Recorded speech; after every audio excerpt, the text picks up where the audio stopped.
الشيطان الرجيم تبارك الذي جعل في السماء بروجا وجعل فيها سراجا وقمرا منيرا وهو الذي جعل الليل والنهار خلفة لمن أراد أن يذكر أو أراد شكورا وعباد الرحمن الذين يمشون على الأرض هونا وإذا خاطبهم الجاهلون قالوا سلاما والذين يبيتون لربهم سجدا وقياما والذين يقولون ربنا اصرف عنا عذاب جهنم إنها عذابها كان غراما إنها ساءت مستقرا ومقاما والذين إذا أنفقوا لم يسرفوا ولم يقدروا والذين إذا أنفقوا لم يسرفوا ولم يقدروا وكان بين ذلك قواما صدق الله العظيم. قال موروم نعم الذي أخرجكم اللات والعزى ومناة الثالثة الأخرى تلك إذا اسمة النبي دو جانغام شيطان ودي ان جانغيرغي ناتي لوبي هفرده إن سجاءتهم الأخرى تلك الغراني الأولى إن سجاءته الأولى والله قلت نومي يوم أنا بجانغ نون دي سيموري ابن جودي ابن كيدي سيدان ودي نوبي كام هفرده إيغو فالموجي من مو جو تفوري منين إلى جوفتا سيموري ندي تو غاسو يتو ko wasjudu lillahi wa abudu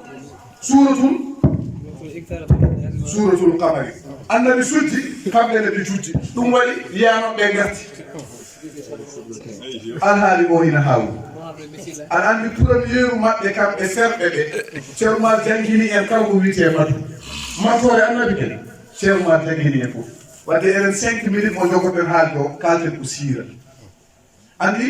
alhaali o waɗi ko siira e matuhu Sira woni histoire monsieur le maire. Sira woni histoire. Sira woni histoire. O waɗino ni madhu noon woni ko ceerno Umar waɗi ɗo ko ina darbi ina weli ina deeƴi kono alay sago kalanɗa sahaji histoire o haali madhu ne ara histoire histoire o ngaranmi koye defrede ɓurnoɗe lordude annabi sallllahu alayhi wa sallam alhaji malik wi achadu durra min al ada aboulahabi wal aswadani walidun halisun bihimi nadrun zuhayrun abou qaysum munubayrun nabbihun o uqbat wal asi aboulhakabi ɓeɗo woni hefrede ɓurnoɗe lordude annabi sallllahu alayhi wa sallam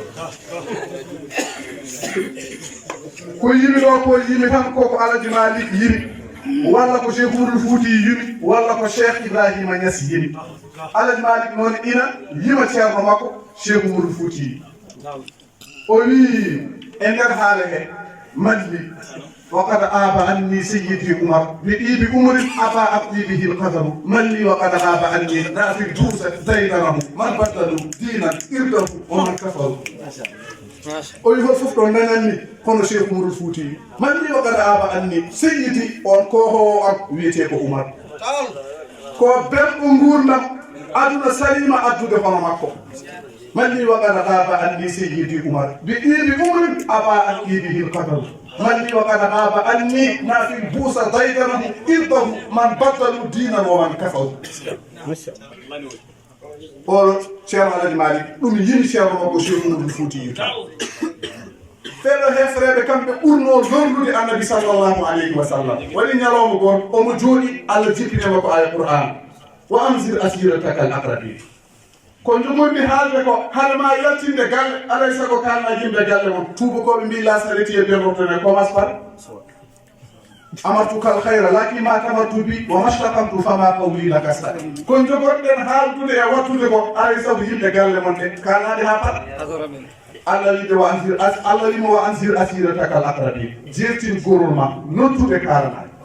omo andi galle baabo koɓe tiiɗe koɓe sandalleɓe koɓe sattude alhaali o tiiɗe makko o jooɗi alhaali o tiiɗi Allah longirimo yo noddoy bandiraɓe rewɓe bammakko andi debbo kañum ne heewi jurum debbo ɓuri gorko heewde jurum Allah wimo yo yah o disnoyo bandiraɓe rewɓe bammakko soɓe gonno wonɓe ɓe gonon ko bammakko e sawdiɓe kono ɓaade ɗum woni ɗon ɗum won goddiraɗo foti noon komi jiiɗaɗo yumma e baaba foti ko baaba foti ko yumma fof komi goddiraɗo o yehi mo disniɓe o wi min de Allah won ko wiyomi watta yo noddu famille o fof mi rentinaɓe jeygol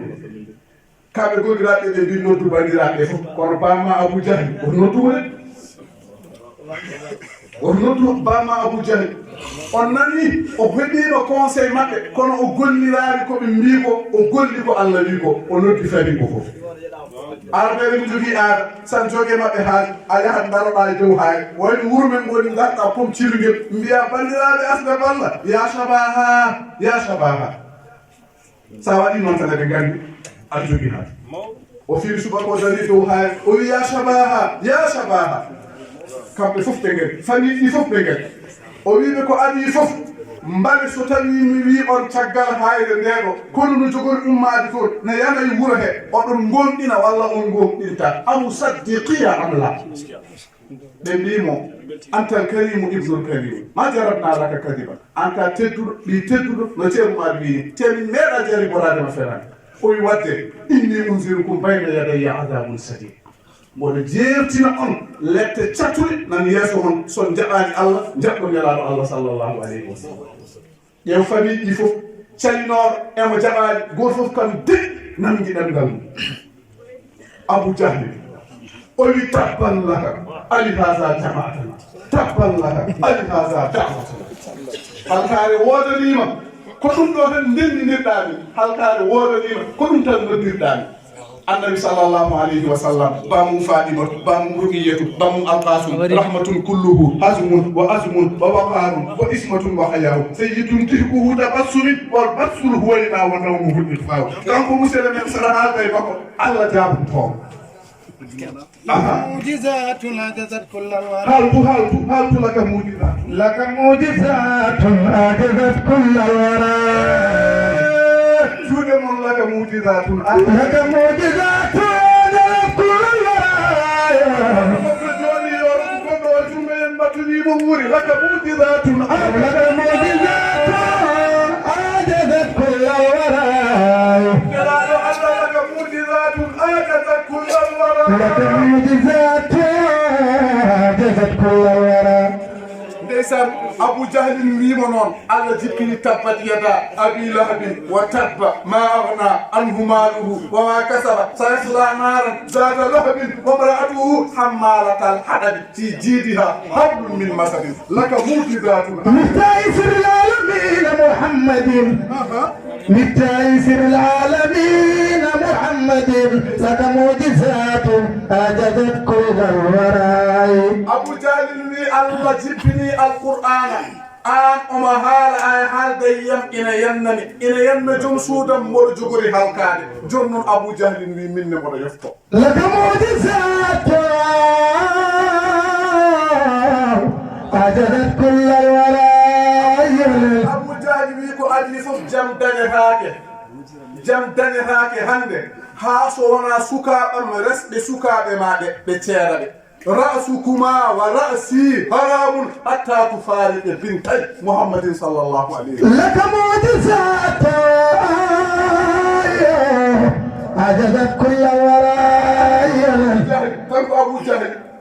omo jogino sukaɓe ɗiɗo woɗɓe kamɓe araɓeɓe ene kewi namdude aada enen so tawi a yonti wireɓe ya galle baaba ƴeewoyamo Demba waɗanani walla ya galle kaw no mbaɗanani ni لك معجزات عجزت كل الورى omo jogino sukaɓe ɗiɗo hen goto wiyete ko Usbatu goɗɗo o wiyete ko Utaybatu kamɓe desno ɓiɓɓe annabi sallllahu alayhi wa sallam maɓe desno wiyete ko Ummu Kursum goɗɗo o wiyete ko Ruqayyatu لك معجزات عجزت كل الورى عجزت كل الورى o wi monsieur le maire alay sago ɓeɗo ko ma ceeru ɗumen so tawi on ceerani ɗe hooran nde e koye mon ɗe kalmi ɗum woni wo faraka zeyni kan najmayni is nazarat tabbat yada tabbi ma al wakani وقميص خير الورى قد سقوا وسط أتيبة جزى الله بالفضل لك معجزات أعجزت كل الورى koɓe ɓe gonno uti foti o jaɓi allah utawi foti o jaɓani allah sari ɓe ceeri ɓiɓɓe annabi sa sallam koɓe somotoɓe eɓe jaaha ummade makkatal mukarram yaade cham ɗum allah jippine mabɓe li ilafi quraishi ilafihim rihlata citayi washayfi falyabudu rabba hada l beyti alladi at'amahum min ju'in wa amanahum min khawfin wadde ndewe suudu allah ndu eɓe jeehi saabu eɓe comoyo soɓe comima en jogui nokku ɗo ɓe poftoto ay ɗo leli ɗo allah itti mbarodi ina ara no muuro ina rahani dental ngal ha yettimo moɗimo memani hay goto e dental he yettimo tan moɗimo wonno kanko omo jeeyano e ɓoye tabbati yada ɓiɗɗo goɗɗo o kañum jaɓi allah yeehi haɓoya wondiri e annabi sa sallam kanko oɗo ko ni o halkira e nder konu ɓuureciyankoɓe محمد لك معجزات أعجزت كل الورى وشاي هم يجي سفينة السعادة على جمالك مي ولا شيخ أمور الفوتي عند سفينة السعادة هم يلملا وقد فاق الخلائق بردة جودا لنصره استاذ بردة يهن إليها كل من نال بردة أقام الورى إسماء جدا وجدة به يقوم جميل ويبدو صلى الله عليه وسلم حياتي ودائي تدرس المدي أحمدي نور دمام وكنزي ورده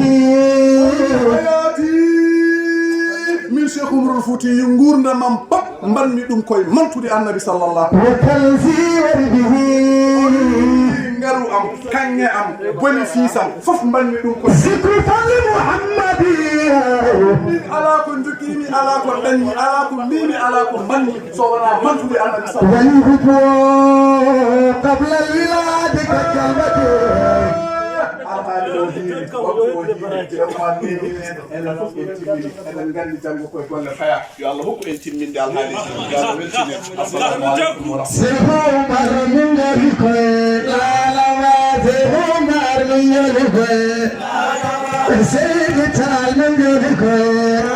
جيران من يلقى سيهتال ماما إنورا سيهتال ماما إنورا سيهتال جودا جودا ماما سيهتال سلولا أمتا سيهتال سلولا أمتا سيهتال سلولا أمتا سيهتال سلولا أمتا سيهتال بيتا بيتا سيهتال قلم ما إنورا سيهتال قلم ما إنورا سيهتال قلم ما إنورا سيهتال ينقطع مدينة سيهتال وإلا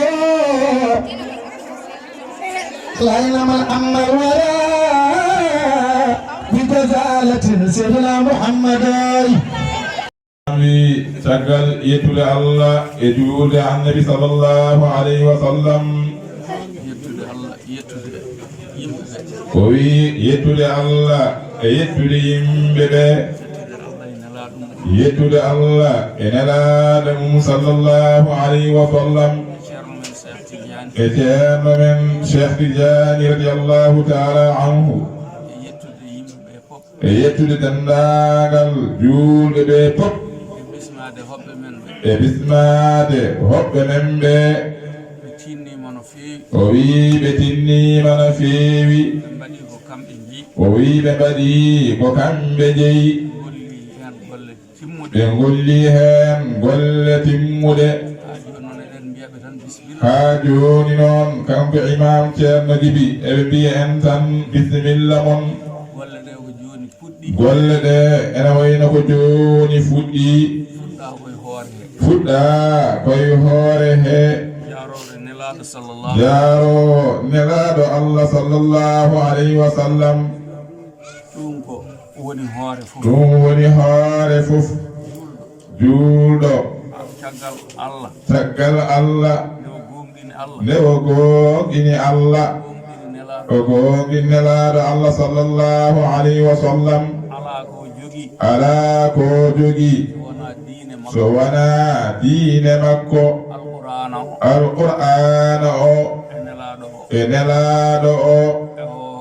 e hohoɓe islam fof ceerno meɗen o Cheikh Tidiane ko ɗum tan woni ko julɓe jogii ɗum tan juulɗo woni ko jogii tinno e diine mum diine noon jogii ko ardiiɓe ala budda o wi fala budda lomti nelaaɓe ɓe hohoɓe diine lomti nelaaɗo Allah sallallahu alayhi wa sallam anduɓe diine ɓe helifaaɓe diine ɓe ɓe lomti nelaaɗo Allah sallallahu alayhi wa sallam o wi ndekete noon yidde men e nelaaɗo Allah e Cheikh Tidiane fala budda jiɗen hohoɓe men islam ɓe ɓen goni ardiɓe en e diine o juulɗo ala ko jogii so wona diine makko wonnoon ko diine o tan ɗum Allah wi mi tagarani yimɓe e jinneeji so wona haɓe ndewa mo garɗo ga noon ari ko rewde yo tinno o rewa o waɗa ko fodde ko hattani ko caggal toon kadi almuɓe ɓe ko ɓen goni ganduɗa rewɓe e hohoɓe ɓe ko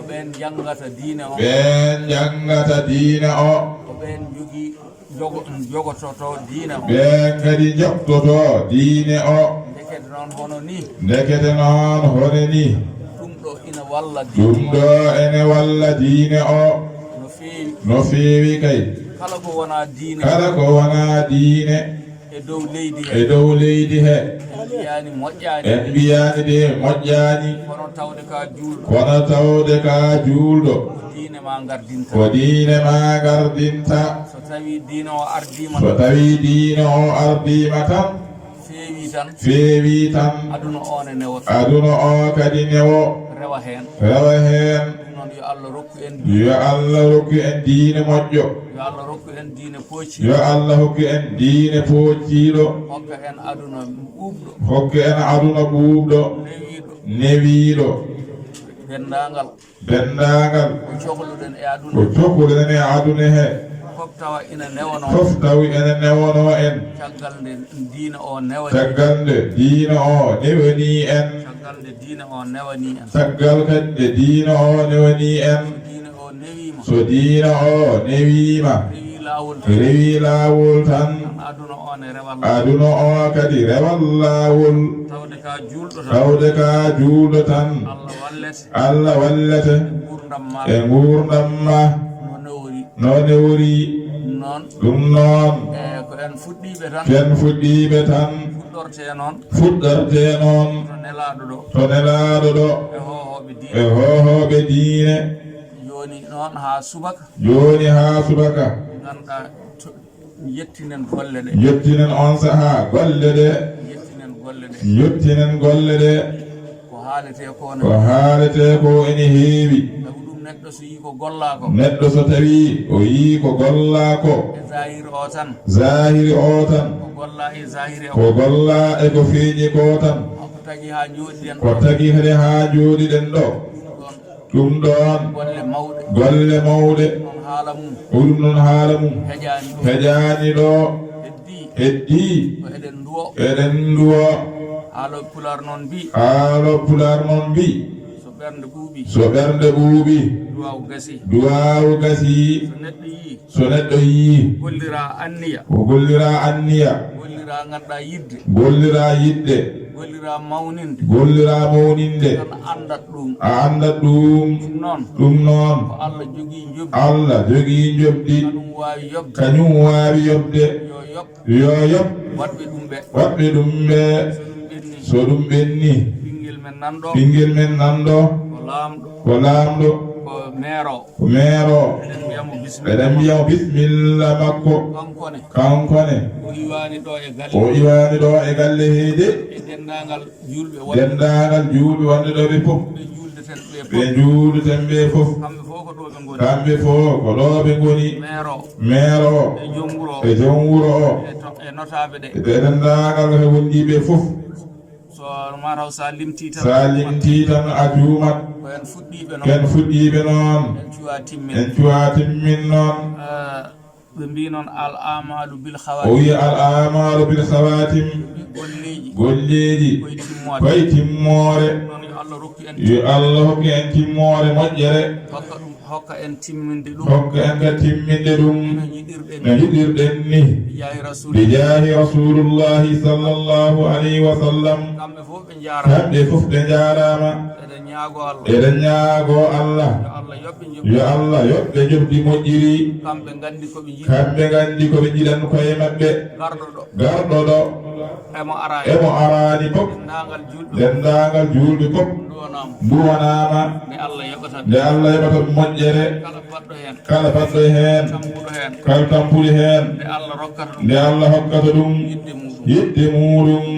bi jahi rasulullahi sallallahu alayhi wa sallam e raɓɓiɗinade tan eɗen kanna ɗo seren ɓe tinnima ɓe kaali hunde fof jarore nelaɗo Allah sallallahu alayhi wa sallam e haala nelaɗo Allah sallallahu alayhi wa sallam e haala hohoɓe men diine ɗum tan woni ko jogiɗen ɗum tan woni ko jaraten yo Allah rokku en yo Allah hokku en ɗum yo Allah ɓeydi suturaji ɗi wuro e ladde fof yo Allah hokku en kadi timmode moƴƴere caggal juutde balɗe e rasulu indallahi bijahi rasulu indallahi allahumma salli ala rasulillahi oɗon jarro oɗon jaafo so tawi wonko tata hen allahumma salli ala rasulillahi